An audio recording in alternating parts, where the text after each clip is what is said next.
प्यारे बच्चे नमस्कार।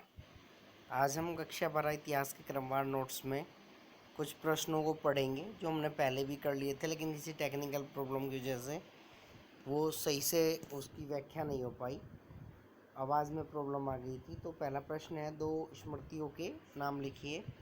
तो पहला है मनु स्मृति, व्यास स्मृति, विष्णु स्मृति और याज्ञवल्क्य स्मृति।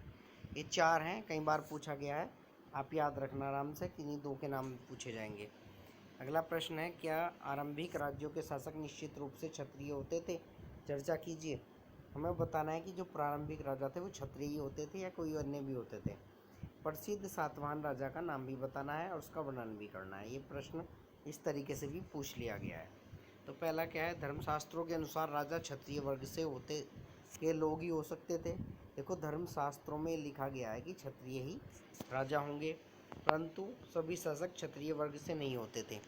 इसका सबसे बड़ा प्रमाण क्या है? जैसे मौर्य वंश का एक विशाल साम्राज्य प्रशासन था और बौद्ध ग्रंथों के अनुसार मौर्य शासक क्षत्रिय थे, जबकि कुछ लोगों का मानना है ब्राह्मण शास्त्री ने निम्न कुल का मानते हैं। इसके अलावा नंद वंश पूरा का पूरा, महापद्म नंद, घनानंद, वो शूद्र वंश से माना जाता है। शुंग वंश और कण्व वंश जो मौर्य के उत्तराधिकारी थे, जो बाद में आए, वो ब्राह्मण थे। देखो, शुंग वंश का जो संस्थापक था पुष्यमित्र शुंग, ब्राह्मण था। कण्व वंश वाले ब्राह्मण थे। भारत पर शासन करने वाले शासक जो मध्य एशिया से आए, जो जितने भी थे सारे के सारे, वो सारे के सारे ब्राह्मण अन्य जातियों से संपर्क करते थे। ब्राह्मण उन्हें बर्बर व विदेशी मानते थे।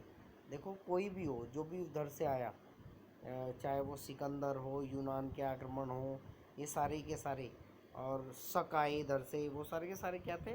उन्हें बर्बर कहते थे ब्राह्मण लोग। संस्कृत के एक अभिलेख के अनुसार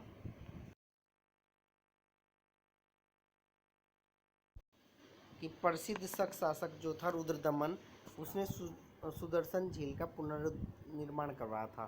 देखो, जूनागढ़ से एक अभिलेख प्राप्त हुआ है जो गुजरात में पड़ता है, उसमें लिखा हुआ है कि मैं रुद्रदमन सुदर्शन झील का पुनर्निर्माण करा रहा हूँ, जिसका निर्माण सम्राट अशोक द्वारा, मगध के सम्राट अशोक द्वारा सरकारी खर्च पर कराया गया था। इसके अलावा प्रसिद्ध सातवाहन शासक जो था जीपीएस यानी गौतमीपुत्र सतकर्णी, उसने स्वयं को ब्राह्मण बताया और कहा कि मैं क्षत्रिय के अहंकार को नष्ट कर दूंगा। देखो, गौतमीपुत्र सतकर्णी के बारे में बहुत कई बार पूछा गया अलग से, इस प्रसिद्ध सातवाहन शासक का नाम बताइए, तो ये से प्रश्न को वहाँ भी काम करेगा। उन्होंने दावा किया कि उसने चार वर्णों के मध्य आपसी विवाह संबंधों पर रोक लगाई। उसने ये भी कहा था कि मैंने चार वर्णों के बीच आपस में विवाह संबंधों पर रोक लगा रखी है, नहीं कर सकते, परंतु स्वयं उसने बर्बर माने जाने वाले रुद्रदमन के परिवार से विवाह संबंध स्थापित किए।